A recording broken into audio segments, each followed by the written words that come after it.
Mesdames et messieurs, bonsoir. Chaque jour, nous produisons des centaines de tonnes de déchets, des déchets organiques pour la plupart. Ils sont enfouis sous terre sans la moindre utilisation alors qu'ils peuvent produire du biogaz, une source d'énergie électrique mais aussi de cuisson d'aliments, une énergie propre en plus. Comment obtenir le biogaz à partir bien sûr de ces déchets organiques? Tous les secrets de cette belle énergie verte, on l'aura dans cette émission, le portail de l'environnement. De nouveau, bonsoir.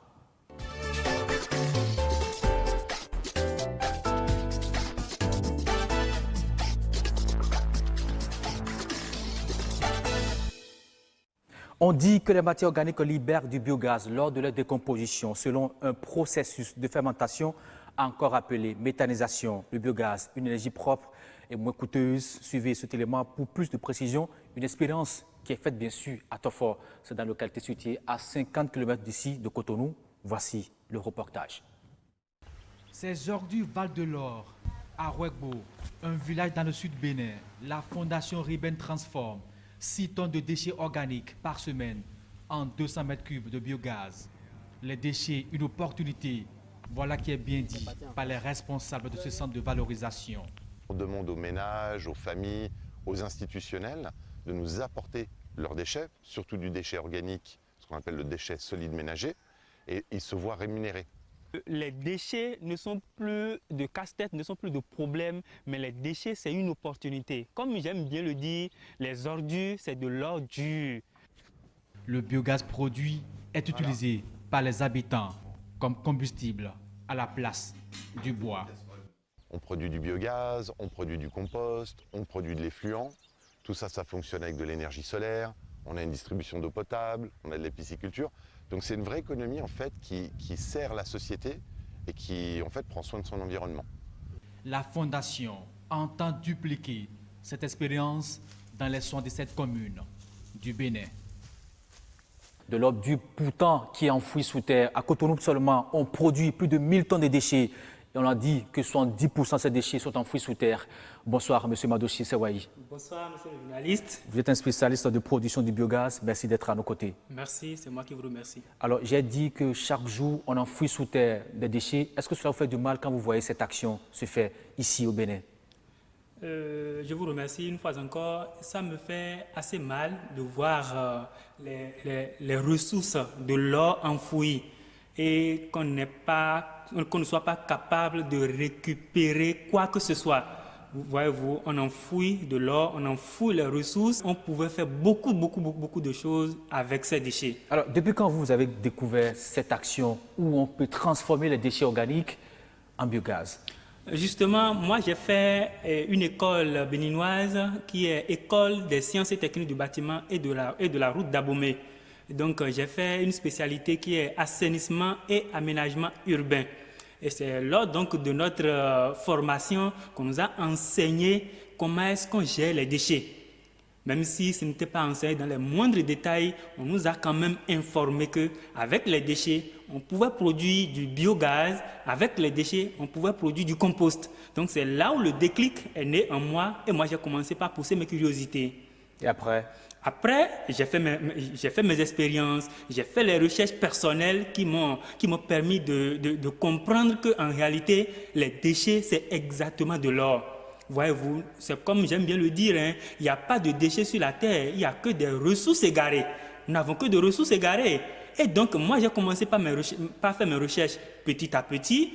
J'ai produit du biogaz à toute petite échelle. Quoi faisant, j'ai mis du déchet dans des petits bidons. Des bidons de 1 litre de capacité. Oui. J'ai fermé hermétiquement. Vous pouvez l'essayer aussi à la maison. À la maison, hein? tout à fait. Vous mettez du déchet, que ce soit... Organique surtout. Surtout des déchets organiques, biodégradables. Vous les mettez dans un bidon, vous fermez, en tout cas vous y ajoutez de l'eau dans des proportions bien définies, vous fermez hermétiquement, vous le laissez, 3 heures après, vous allez faire le constat. Le bidon va se gonfler. C'est du biogaz. Alors, M. Sewaï, vous êtes aussi dans ce studio avec nous. Là, c'est Max. Vous êtes ingénieur agronome aussi, environnementaliste. Oui. Vous avez connaissance du biogaz?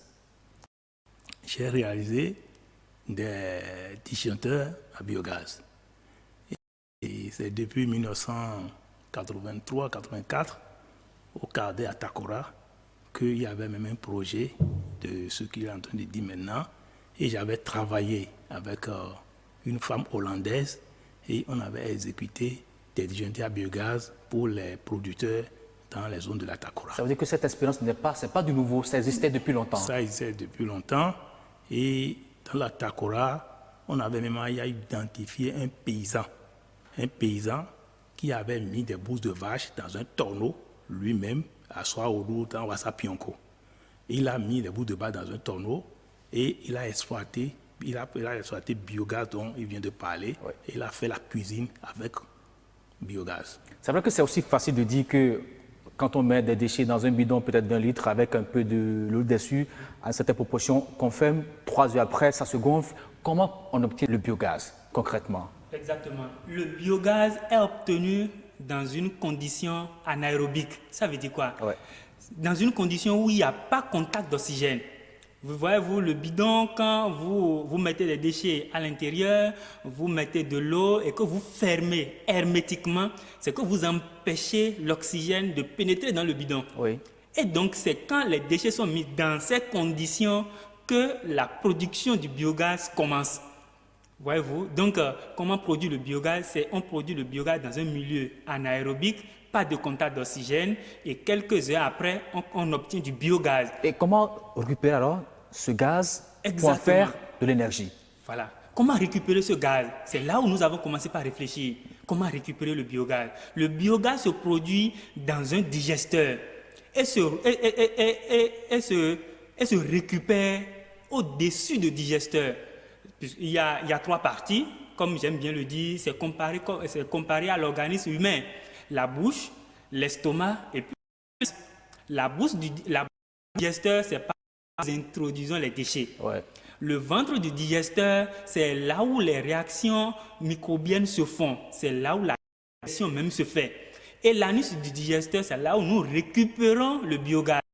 Donc, le biogaz est récupéré juste au-dessus du dôme et conduit par un tuyau en PVC ou un tuyau directement vers la cuisine. Et la cuisine, ça y est. Alors, ce gaz n'est-il pas dangereux? Comme on le dit, ça veut dire que nos dépotoirs sauvages sont des sources de production de biogaz, j'allais dire. Oui, et ça s'applique. Ça s'applique parce que sur le plan scientifique, en agronomie, nous avions ce qu'on appelle cycle de l'azote. Et le cycle de l'azote, tout être vivant a commencé par un point moins zéro. Et en évoluant progressivement, moins zéro, Oui.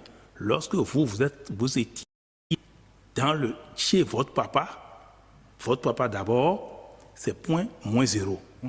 Parce que c'est ce que papa a mangé qui a créé ce qu'on appelle spermatozoïde. Tout à fait. Ça peut être de là. Chez maman, ce que maman a mangé, ça a créé ovule. Et le jour que papa et maman se sont rencontrés, il y a une fécondation. Tout à fait. Et ça a commencé par le point maintenant zéro. Puis fécondation. Et ça évolue 1, 2, jusqu'à point 100. 100%, tu es né. Et quel rapport ça avec le biogaz, M. Sewaye Marc? Voilà. Maintenant, ce rapport de cycle de l'azote, tu es né pas de 100%. Tu vas grandir, tu vas manger des végétaux, tout ça là sur la terre, tu vas grandir. Tu grandis, tu meurs. Tu commences par te décomposer jusqu'à venir moins zéro. Et le cycle a pris fin. Et au cours de cette décomposition-là, que tu as fait sortir des gaz, la plante, tout être vivant doit passer par là. La plante, donc c'est feuilles, on vient de montrer des feuillages d'ananas, tout ça là, à fait, oui. c'est des êtres vivants comme aussi. L'homme, être vivant, l'animal, être vivant, on meurt, on se décompose et on se décompose jusqu'à devenir encore à moins zéro et tu as fini le cycle d'azote. Et au cours de cette décomposition, maintenant, si on met dans des vases, comme il a dit, disjoncteurs, et au cours de décomposition, tu vas faire sortir des gaz.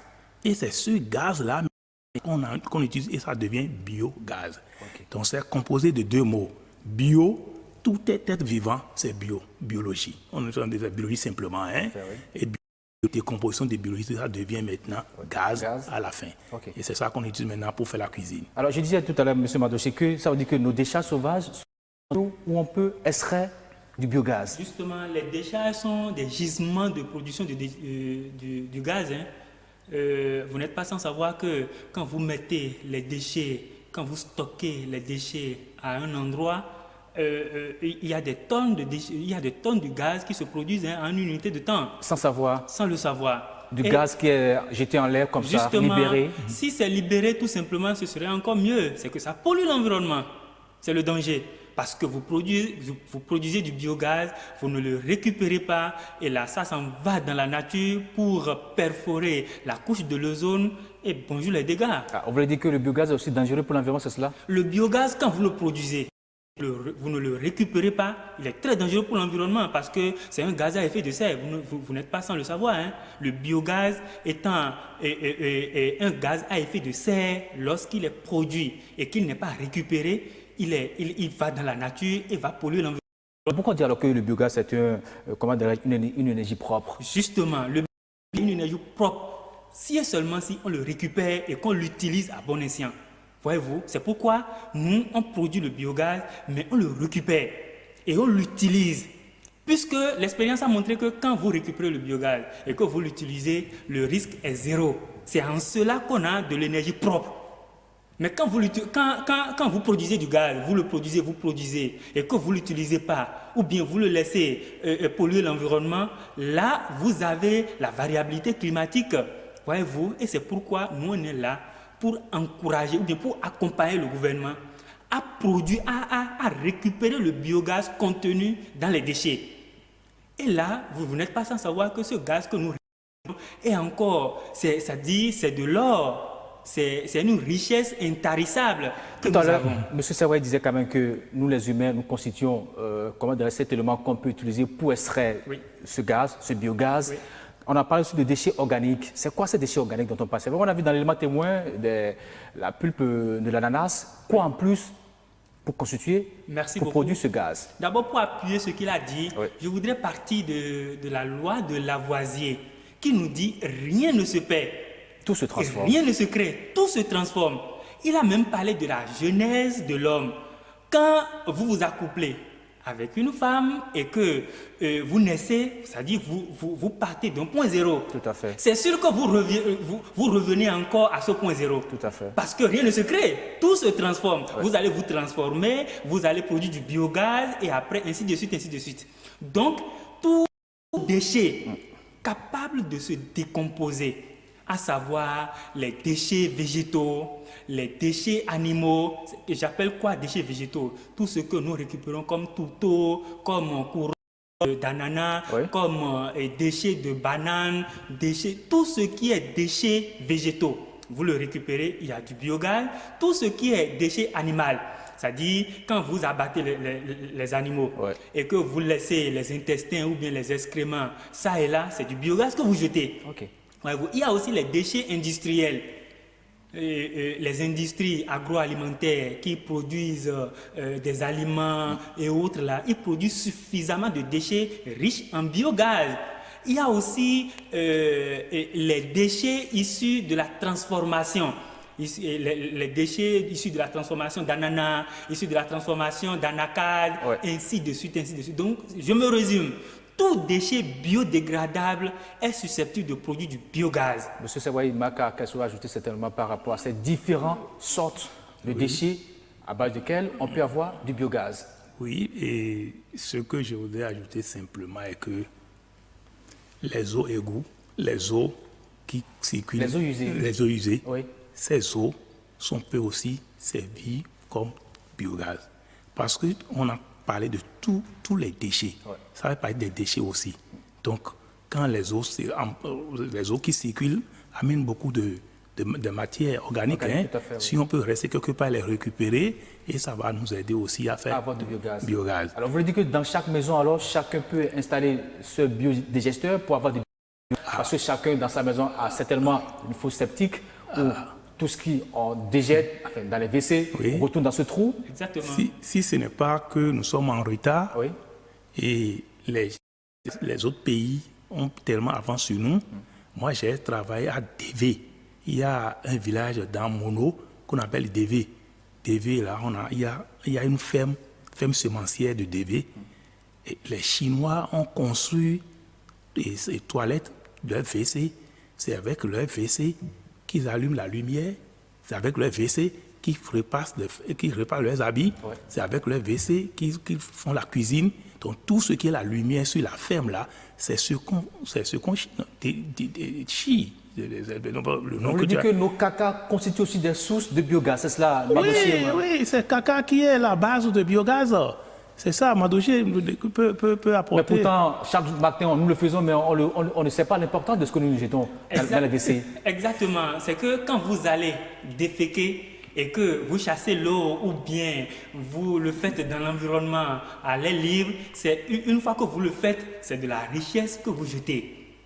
Et moi, nous sommes là pour apporter de la lumière à la population. Ce truc-là que vous ne considérez pas. Au fait, les déchets sont définis comme étant tout objet solide ou liquide dont le propriétaire destine à l'abandon. Voyez-vous, quand je finis d'utiliser ce cahier par exemple, je l'abandonne. Ou bien quand je finis de manger, je digère, je défèque. Je suppose que bon, je n'en ai plus besoin. Je l'abandonne. Ce truc que vous abandonnez, c'est ça de la richesse. Quand vous allez très tôt le matin, vous allez aux toilettes, vous permettez qu'on vous installe quand même des digesteurs pour récupérer cette richesse que vous gaspillez. Alors comment faire alors pour que dans chaque maison, les gens aient ces digesteurs-là pour éviter de gaspiller du biogaz, comme vous le dites, c'est aussi facilement. Moi, je ne peux que demander aux téléspectateurs de se rapprocher de nous. S'ils se rapprochent de nous, nous, on va les aider à avoir leur digesteur. Chacun a droit d'avoir son digesteur. À chacun son digesteur. Et quand vous avez votre digesteur à la maison, vous avez deux avantages au fait. Lesquels? C'est que vous n'avez plus besoin de faux septiques. Les digesteurs vous sont installés en lieu et place des faux septiques.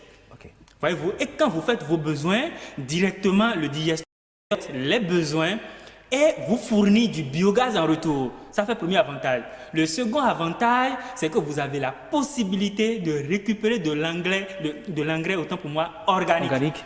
De l'engrais organique. Fertiliser nos champs, nos jardins. Vos champs, faire vos jardins sans produits chimiques. Alors, monsieur Sewai, ça veut dire que désormais, on doit avoir, du moins, on est disposé à avoir du biogaz en grande quantité chacun chez nous dans sa maison. Et monsieur le journaliste, et ce que je n'ai pas encore compris jusqu'à présent, le sujet est né, ça fait longtemps. Mais je me demande pourquoi la population n'adhère pas à cela. Mais je vous pose cette question, pourquoi depuis 1983, vous l'avez expérimenté dans le département de la Takora, mais pourquoi à la date d'aujourd'hui, très peu de gens connaissent cette richesse? Voilà. Et pour trouver réponse à cette question, je peux dire que c'est manque d'information. À quel niveau? C'est à vous qui cachez l'information? Au niveau des populations. Vous qui connaissez le bio, c'est ça? Non, écoutez, je viens. Vous voyez, et tout d'abord, on a exprimé ça dans la Takora, je l'ai souligné, et il y a des structures qui s'occupent de ça dans le pays. Si je peux prendre le cas du génie rural, ministère de l'Agriculture, et on a même un site à Konkamé. La population n'est pas informée. Est-ce que vous voyez? Si la population était informée, ce serait plus développé que ça. Et ma seconde préoccupation, vous savez, tout ce qui est déchet, la population croit que ça va salir. Et comme on a dit que c'est avec caca qu'on va allumer la lumière. Et aussi les bouches de vache. On dit comment? Bouche de vache, que ça vraiment c'est malpropre, malsain. Est-ce que vous voyez? Donc c'est ça qui est problème actuellement. Mais comme vous venez de commencer, si l'information peut aller très loin, je suis très content parce que il faut qu'on explique à la population que ce n'est pas caca là qu'on met dans le feu. C'est lorsqu'on finit de déféquer que ça devient gaz. Et gaz là, ça n'a pas d'odeur. Et c'est transformé carrément comme gaz qu'on utilise dans les... Pour la cuisson des aliments à la maison. Les installations qu'on avait faites jusqu'à présent dans la Takora, ça existe. Et j'avais visité un paysan la fois passée, que j'ai visité encore tout ça, ça marche. Et dans la zone, à Yakri Gorou, dans Kérou, il est le seul à avoir la lumière. Dans la zone, il y a Yakri Gorou, dans ce petit village.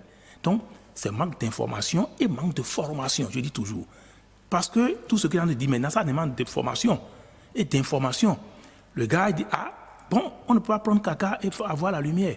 Alors s'il a été informé, s'il était formé un tout petit peu, il peut quand même savoir que caca dont on parle, c'est pas on prend caca, non, c'est la transformation. Il faut cette transformation de caca en énergie renouvelable.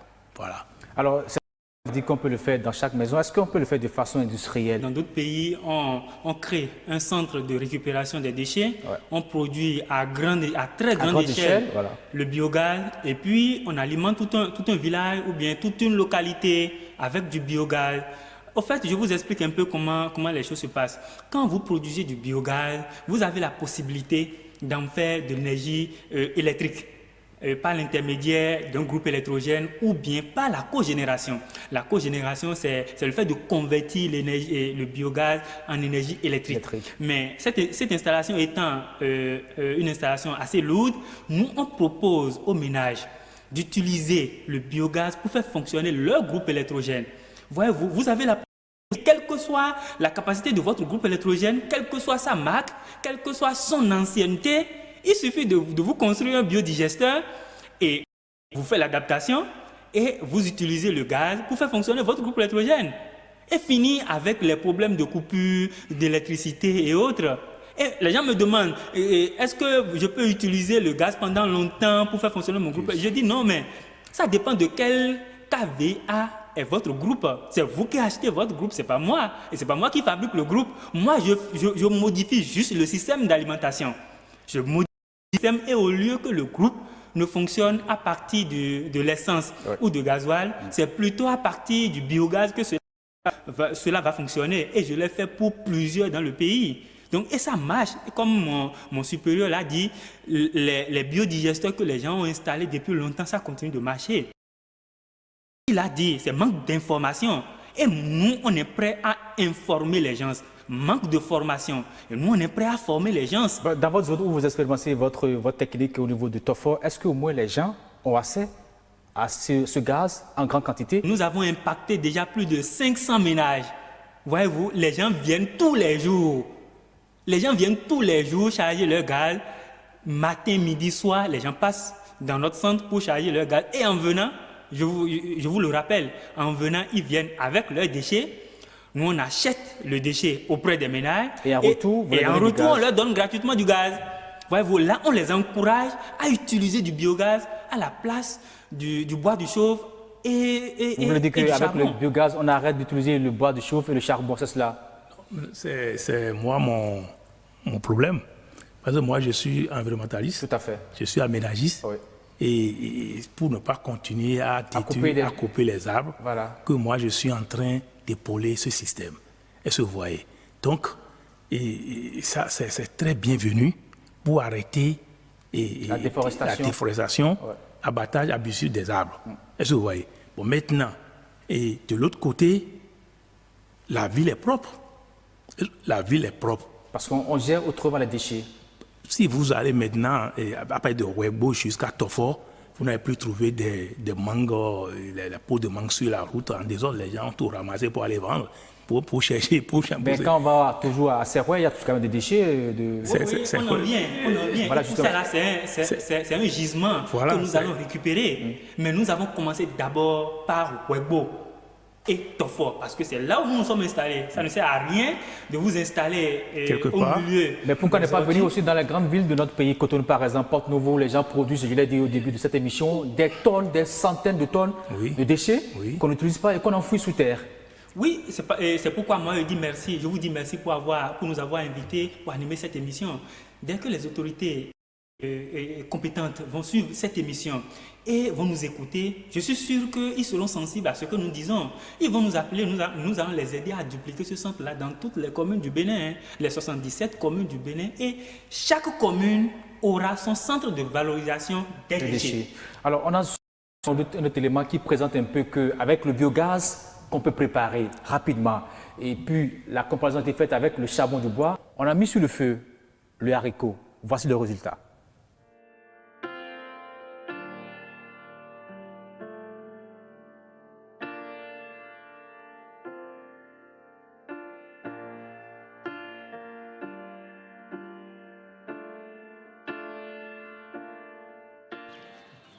Le dépotoir sauvage du marché a probablement triplé de volume.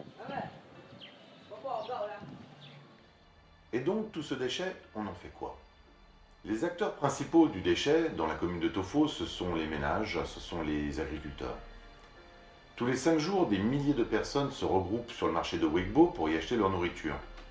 Ils laissent derrière eux des tonnes de déchets. Des déchets organiques qui sont faits des ressources. Une ressource précieuse que notre organisation va utiliser pour produire du biogaz et de l'engrais. Pour mieux faire comprendre l'utilité de ce biogaz à la population, nous avons organisé avec l'aide des associations locales du marché un concours de cuisson. Pour ce concours de cuisson, les dames du marché nous ont suggéré le haricot, un plat long et difficile à cuire. 3 méthodes de cuisson retenues, le charbon de bois, le bois et le biogaz. Le désavantage de la cuisson au bois largement répandu dans la région sont les polluants dégagés dans la fumée et qui aujourd'hui causent plus de 4,3 millions de décès dans le monde. Notre solution ? Le biogaz, contenu dans un sac à dos, et qui, à travers un simple réchaud artisanal, permet à une famille de cuire sainement et sans danger. Le bois est plus rapide que le charbon. Eh oui, eh oui. Ça, c'est vrai. Mais seulement pour le charbon, il y a un peu d'esthétique parce que les casseroles ne se salissent pas, il y a tout ça là. Donc,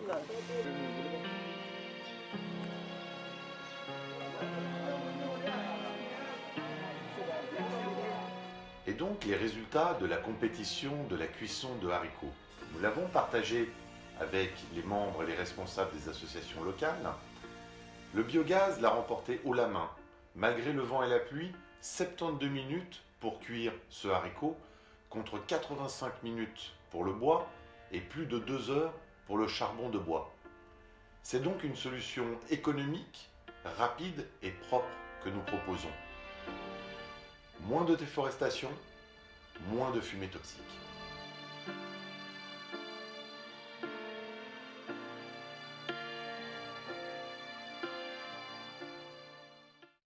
C'est vrai, on a dit que le charbon, par exemple, par le bois, j'allais dire, tue 4,3 millions de personnes par an parce que les déchets, du moins c'est le gaz issu quand même de ce...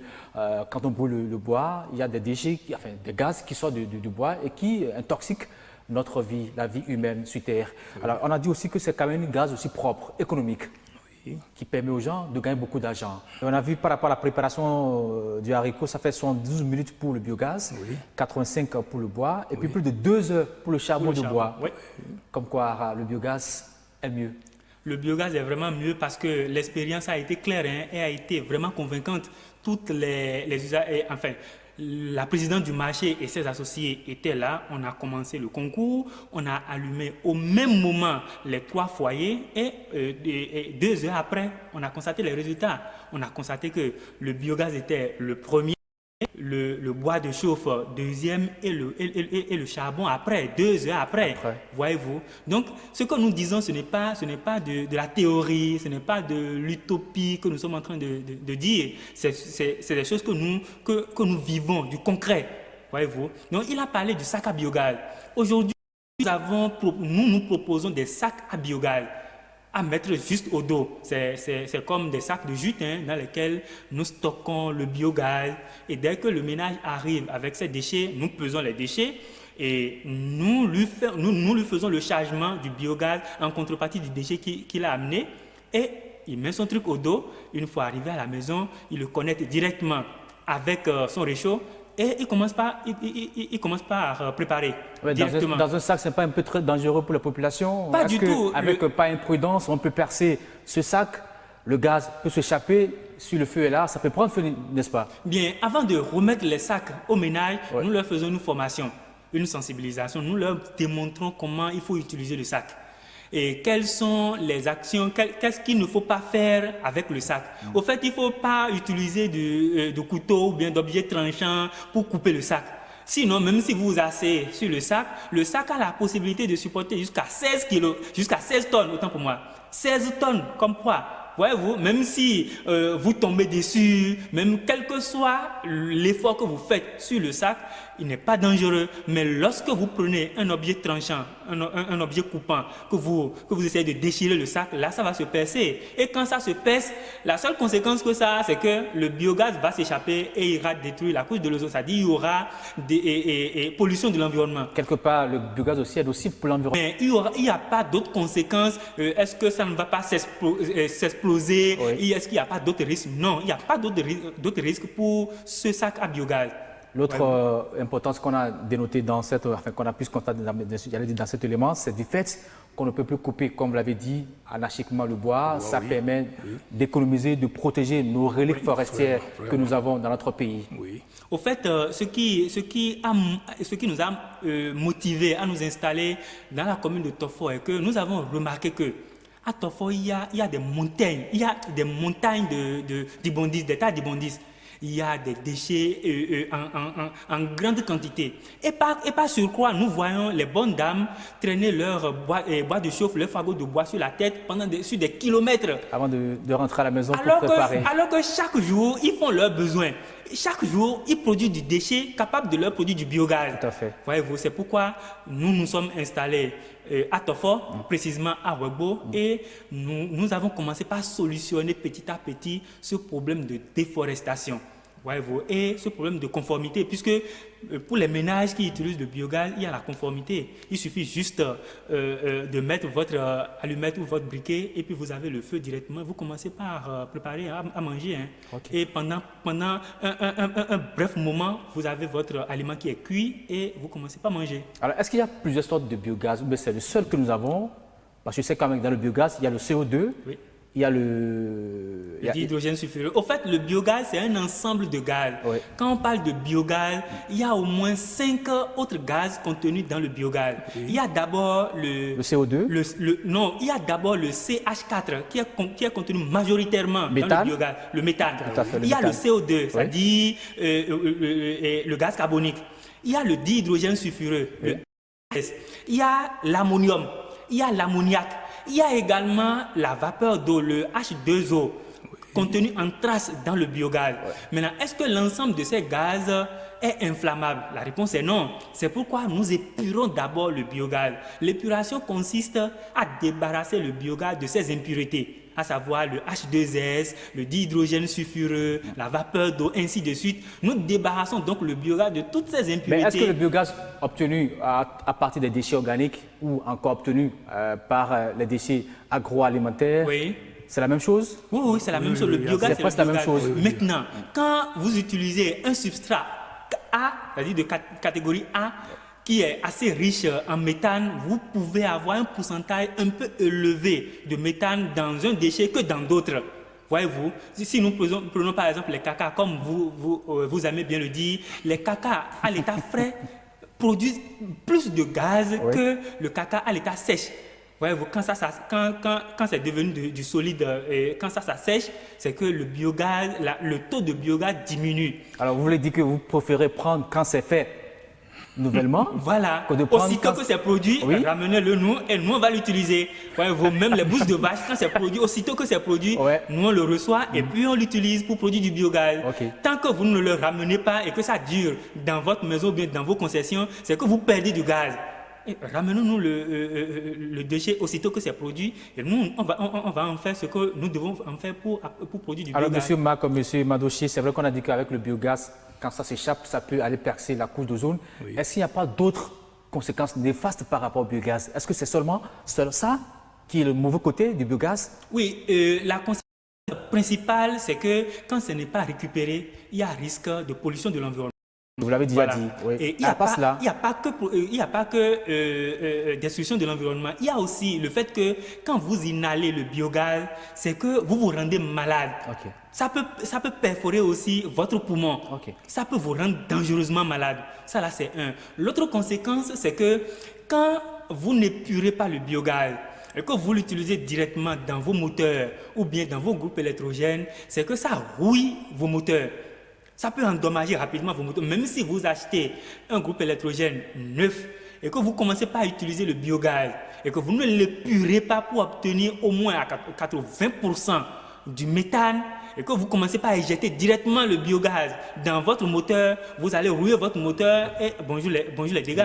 Voyez-vous. Donc, et quand vous conditionnez le biogaz dans des bonbonnes de stockage métalliques, c'est que le biogaz n'est pas épuré au moins à 80%, c'est que vous allez constater que votre matériel va commencer par se rouiller. Tout à fait. Ou encore que votre réchaud, puisque le réchaud est souvent en fer ou en bronze ou en inox, ça va commencer par se rouiller si l'épuration n'est pas bien faite. Donc voilà les quelques conséquences de la mauvaise utilisation du biogaz. Sinon, en lui-même, le biogaz, il n'y a pas de conséquences. Mais aujourd'hui, il y a quand même une forme de déchet que nous voulons, enfin, nous luttons contre cette forme de déchet. J'allais parler de sachets plastiques. Est-ce que les sachets plastiques permettent aussi d'avoir du biogaz? Non, les sachets plastiques ne permettent pas d'avoir du biogaz, mais les sachets plastiques permettent d'avoir du carburant. Vous n'êtes pas sans savoir qu'on est parti des déchets du carburant pour avoir les sachets plastiques. Tout à fait. Maintenant, nous, on veut inverser le système. Nous, on veut partir maintenant des sachets plastiques pour avoir du carburant. On part des sachets plastiques pour avoir du carburant. Pour avoir du carburant. Vous avez commencé déjà cette expérience aussi? On a commencé l'expérience et par la grâce de Dieu, d'ici l'année prochaine, nous allons nous installer et commencer par acheter les sachets plastiques usés. C'est-à-dire quand les gens utilisent leurs sachets plastiques et le jettent dans l'environnement, nous on va les récupérer pour produire du carburant. Alors, M. Mandoché et M. Mac, on a utilisé beaucoup de thèmes au cours de cette émission, des thèmes certainement que des gens n'ont pas compris. Oui. C'est le DICO de l'environnement.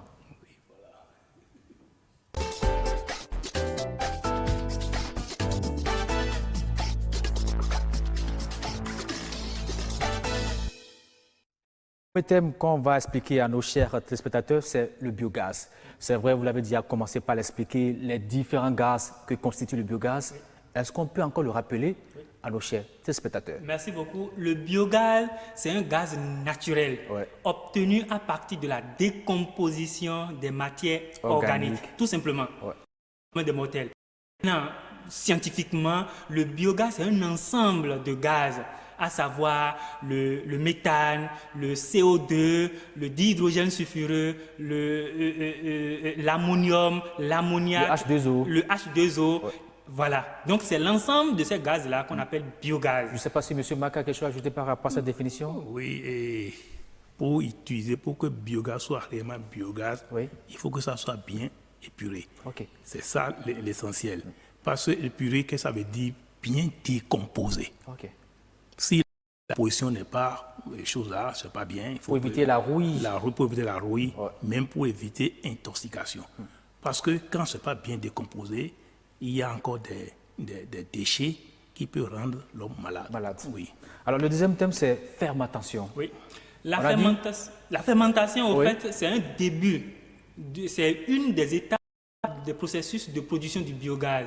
Quand vous mangez un aliment, vous allez constater que l'aliment commence par se fermenter. Donc, cette étape est appelée fermentation. Et il y a 3 étapes dans le processus de production du biogaz. Il y a l'étape de la fermentation. Ça se fermente, ça devient de plus en plus riche en acide, c'est ça? En acide, voilà. En acide. Donc, il y a l'étape de la fermentation, il y a l'étape de l'acidogenèse. L'acidogenèse, c'est une étape là encore, c'est encore un terme encore trop fort. Justement, je vais bien m'expliquer. Allez-y. L'acidogenèse, c'est une étape où le gaz se produit, mais ne se dissocie pas. Les gaz se produisent, mais ne se dissocient pas l'un de l'autre. Voyez-vous, le méthane, le CO2, le dihydrogène, tout est encore ensemble. Si bien que quand vous êtes encore à cette étape, le gaz n'est pas encore inflammable. Même à l'étape de la fermentation, le gaz n'est pas encore inflammable. Encore moins l'étape de l'acidogenèse. Mais quand on vient à l'étape de la méthanogenèse, c'est le fait que le méthane se dissocie des autres gaz. Et là, vous pouvez récupérer maintenant le méthane, qui est un gaz inflammable. Et c'est à cette étape-là que le gaz que vous récupérez est inflammable pour la cuisson. Est-ce que c'est là qu'on parle de méthanisation? Exactement. Le fait de mettre les déchets, le fait de produire des déchets, du biogaz, autant pour moi, à partir des déchets, c'est ça qu'on appelle méthanisation. Et le système qui permet de produire le gaz, c'est ça qu'on appelle le méthaniseur. Ou encore le biodigesteur. Alors, il y a aussi énergie propre. On a dit que le biogaz, c'est une énergie propre. Oui, exactement. Comme son nom l'indique, Énergie propre, ça veut dire c'est une énergie qui est propre en lui-même et qui n'est pas polluant, qui ne pollue pas l'environnement ou encore dont la pollution tend vers zéro. Parce que, comme moi j'aime bien le dire, hein, il n'y a pas d'énergie propre à 100%. Hein. Même quand vous pédalez votre petit vélo en chemin, vous polluez l'environnement. Tout à fait. Mais la pollution tend vers zéro. Donc, l'énergie propre, c'est une énergie dont le pourcentage tend vers zéro. Alors, tu dis que c'est une énergie renouvelable. Oui, une énergie renouvelable, c'est une énergie inépuisable, intarissable. Ça ne finit jamais. Et je vais m'expliquer. Oui. Quand vous mettez les déchets dans le digesteur et que vous commencez par produire du biogaz, vous pouvez constater 2, 3 heures ou 4 heures après, selon la capacité de votre digesteur, que vous n'avez plus du gaz dans votre digesteur. Calmez-vous, ne vous affolez pas. Oui. Attendez, quelques 30 minutes après, vous avez encore suffisamment de gaz. Voyez-vous, c'est une énergie renouvelable. Ça ne finit jamais. Tant que vous introduisez des déchets. Qu'on peut dire qu'on ne peut pas s'empêcher d'aller aux toilettes. Voyez-vous, vous ne pouvez Chaque jamais jour, vous on doit le empêcher faire. d'aller aux Et toilettes. par conséquent, c'est du biogaz qu'on produit. Voilà. Et ce que j'explique, c'est que quand vous allez aux toilettes et que vous produisez du gaz pendant 1 heure de temps et que vous constatez qu'il n'y a plus de gaz, attendez quelques minutes, vous allez constater qu'il y aura encore suffisamment de gaz pour la cuisine. Parce que la fermentation va se produire. La fermentation se produit et l'étape de la méthanogenèse va s'en suivre. Okay. Et donc, c'est pourquoi on dit que le biogaz est une énergie renouvelable. Ça se renouvelle et c'est inépuisable. On a aussi dit que c'est une énergie verte, le biogaz. Voilà. On a dit que c'est une énergie verte parce que on peut produire aussi du biogaz à partir des déchets verts. Lesquels, par exemple? C'est Voilà. vrai, on a parlé quand même de pulpe de banane, couronne d'ananas, Exactement. quoi encore? Exactement. Et quand vous avez votre gazon, Ouais. votre terrain de football ou bien votre gazon, et que vous taillez le gazon, vous pouvez prendre le déchet que vous avez là et mettre dans le digesteur. Vous aurez du biogaz. C'est pourquoi on dit que c'est de l'énergie verte. Verte. Voyez-vous. Donc, on peut obtenir cette énergie-là à partir des plantes, à partir des feuilles. Et M. Sewa Marc l'a bien dit, hein. C'est le cycle d'azote, au fait. Même les plantes produisent aussi du biogaz quand on les met dans une condition donnée. Voyez-vous. Donc, tout déchet vert produit du biogaz. C'est pourquoi on dit énergie verte. Ok. Je ne sais pas si M. Sewa a quelque chose à ajouter. Oui, Non. allez-y. Et ce que je voudrais ajouter à cela est que même parmi les plantes, il y a des plantes indiquées pour biogaz. Il y a des plantes que nous appelons les légumineuses, par exemple. Les plantes légumineuses sont très riches en azote Donc, elles sont plus indiquées pour le biogaz. pour le biogaz. Si nous Quelques prenons- exemples. si nous prenons les nérés, Les nérés, les par nérés exemple, sont oui. des plantes légumineuses. Les déchets de l'arachide sont des plantes légumineuses. Oui. Et ça, vous voyez, du haricot, c'est des plantes légumineuses. Il y a beaucoup de plantes légumineuses qui donnent plus de l'azote. Et quand la plante donne de l'azote, c'est bien conseillé pour faire biogaz. Biogaz. Oui. Maintenant, même avec les déchets dont on parle, déchets des faisselles dont on parle, pour le bœuf, pour les bœufs, c'est plus conseillé parce que bœuf consomme plus d'herbes. Tout à Est-ce que fait. vous voyez? Oui. Et puis, ils ont un système de manger et de remanger. Ça veut dire qu'au niveau de nos abattoirs, on peut en faire des lieux de production de forte quantité Bien sûr, de biogaz. bien sûr, exactement. Parce que là, on a beaucoup de bouches de vaches. Oui. Donc, au nord, tu n'as utilisé que des bouts de vache pour activer les disjoncteurs. Alors, est-ce qu'au moins notre loi fondamentale béninoise protège un peu cette production de gaz? C'est vrai, on l'a dit, quelque part, quand ça s'échappe, ça peut percer la couche d'ozone. Que dit la loi cadre par rapport à ça? Le législateur de l'environnement.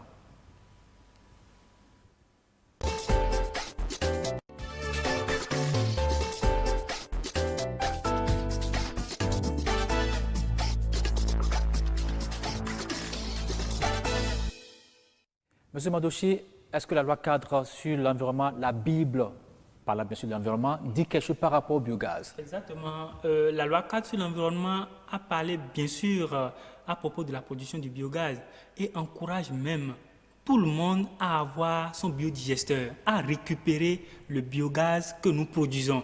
La loi cadre sur l'environnement encourage tout technicien ou spécialiste qui est dans le domaine des énergies renouvelables et par surcroît dans le domaine de la production du biogaz. Voyez-vous, donc la loi cadre sur l'environnement nous protège et nous autorise à valoriser les déchets pour qu'il y ait moins de méthane qui détruisent l'environnement. Monsieur Savoy, est-ce qu'on pourrait dire que dans quelques années, on pourrait permettre à chaque foyer d'avoir son biodigesteur pour produire du biogaz, pour la cuisson des aliments et aussi pour l'électrification dans la maison? Bien sûr, c'est pour cela que nous sommes en train d'intervenir aujourd'hui. Mais dans combien d'années peut-on avoir cette pratique devenir réalité dans la maison? Tout ça dépend de notre gouvernement. Sinon, si le gouvernement décide que on va faire un micro-projet. Parce que la technologie existe. Déjà, et le cadre Takora avait mis en expérience, et jusqu'à présent, j'ai souligné de la fois passée qu'il y a même des gens avec qui j'ai travaillé au cadre Takora et actuellement ils sont des ministres. Est-ce que vous voyez? S'ils peuvent écouter ce qu'on a dit maintenant, ils donnent un coup de fouet à ça, tout de suite, ça va aller tout très loin. Et permettra d'implémenter un plus grand nombre dans notre pays. Parce qu'il y a déjà la direction du génie rural qui est là, qui a des structures en place. Il y a à Gonkamé, il y a un service qui s'occupe même de biogaz. Le ministère de l'Agriculture est là, puis tout de suite, le gouvernement donne le feu vert. Il y a des cerveaux pour ça, on peut commencer par travailler sur le terrain. Monsieur Mandoché. Oui, merci beaucoup, monsieur le journaliste. Moi, je voudrais donner un cas pratique. Allez-y. Voyez-vous, j'ai travaillé avec un fondé d'une école. Je lui ai parlé du biogaz, de l'importance, et il a cru en moi. Et puisque le gouvernement parlait de projet cantine, nourrir les élèves et autres, lui-même, en tant que privé, il a décidé d'emboîter les pas au gouvernement. Je lui ai construit un digesteur avec la capacité requise. Et ce qui se passe, quand ces élèves ou apprenants font leurs besoins aux toilettes, on réduit ce gaz et c'est au moins de ce gaz qu'on donne à manger aux apprenants. C'est-à-dire, ce gaz est utilisé pour la cuisine. Tout à fait. Et puis, on prépare et à 10 heures, les apprenants sortent pour manger. Voyez-vous? Et puis, il est même interdit dans cette école qu'il n'y a pas de digestion hors la maison. On pourrait même dire aux enfants de garder le truc et de venir le faire à l'école. De venir le faire à l'école. Parce que tant que ce n'est pas fait, c'est qu'il n'y aura pas suffisamment de gaz pour la cuisson. Donc, c'est pour vous dire que c'est un système qui existe. Nous, on est prêt à accompagner le gouvernement. On est prêt à soutenir le gouvernement de par notre technologie. Parce que Dieu nous a donné la technicité pour produire du biogaz à partir des déchets. Merci beaucoup, M. Mandoché. M. Marc Savoy, on a dit de cette émission, quelques mots rapidement pour un appel à nos concitoyens qui ont ces richesses chez eux, qui ne savent pas, qui le jettent tout le temps sur les tas d'ordures. Oui, et tout d'abord, moi je vous remercie. Je sais que vous faites beaucoup pour ce pays. Dieu va vous bénir. Amen. Et ce que moi je voudrais dire au gouvernement, si le gouvernement peut lancer un appel aux maires, parce que ce sont les maires qui gèrent... Dans les 7 communes de notre pays. Vraiment, qui gèrent les déchets. À Cotonou, ici, par exemple, si on peut construire un digesteur quelque part, et tout ce que la mairie... Parce que ça embête tellement, surtout la mairie de Cotonou, les déchets, tantôt pas là. Tout ce qu'on ramasse tous les soirs là, ça les embête tellement, ils ne savent même pas. Tous les soirs, ils circulent avec leurs véhicules, où est-ce qu'ils vont jeter, ils ne savent même pas. Donc, c'est le gouvernement qui va essayer d'instituer de l'ordre à ces maires que leurs déchets là, comment on peut gérer avec eux pour avoir des décheteurs partout. Merci beaucoup, M. Marc Savoy. Non pas Marc, Mandoché Savoy. Au fait, quand on parle de gestion des déchets, ça fait peur aux élus locaux. Parce qu'ils se disent, mais c'est 2 milliards. Mais nous, on a démontré dans la commune de Tofo, par A plus B, qu'on n'a pas besoin de grands moyens pour gérer les déchets. Pour gérer efficacement les déchets. Voyez-vous, il suffit de se rapprocher de nous. Moi, je reçois beaucoup d'appels, mais ceux qui m'appellent, c'est des particuliers. Mais moi, je veux plus travailler avec les maires, les élus. Parce que c'est eux qui ont la charge de gérer les déchets. Tout à fait. Voyez-vous, il ne sert à rien de s'installer dans une localité sans l'avis des élus locaux pour gérer les déchets. Donc, moi, je prie les maires et surtout les élus à divers niveaux. Rapprochez-vous de nous, nous allons vous aider et c'est à moindre coût. Vous allez gérer efficacement vos déchets. Et puis, avec ce que nous on est en train de faire à Tofo, dans 1 an, le centre va s'autofinancer. Et les salaires, et les investissements, tout ce que nous avons investi dans 1 an, nous allons tout récupérer. Et tout le reste du temps, ce serait du bénéfice. Pour qui? pour la commune, bien sûr. Tout à fait. Donc, moi, je dis et j'insiste, les déchets, c'est une opportunité. Les déchets, c'est de l'or. Comment est-ce qu'on va parler de déchets dans une commune et le maire aura peur? Au contraire, quand il y a beaucoup de déchets dans une commune, le maire devrait être content pour dire « j'ai beaucoup d'or, Voilà. j'ai beaucoup de richesses dans ma commune ». Et il suffit de nous associer. Nous qui sommes des têtes pensantes, nous allons l'aider à transformer réellement ces déchets en de l'or. Merci beaucoup, M. Madossier Sewayi. On vous a compris. Merci beaucoup, Max Sewayi. Les déchets, c'est de l'or, vous l'avez dit. Chacun en a dans nos maisons, ces déchets. Il faut les protéger. Et puis, on a de l'or chez nous. Merci et bonsoir chez vous.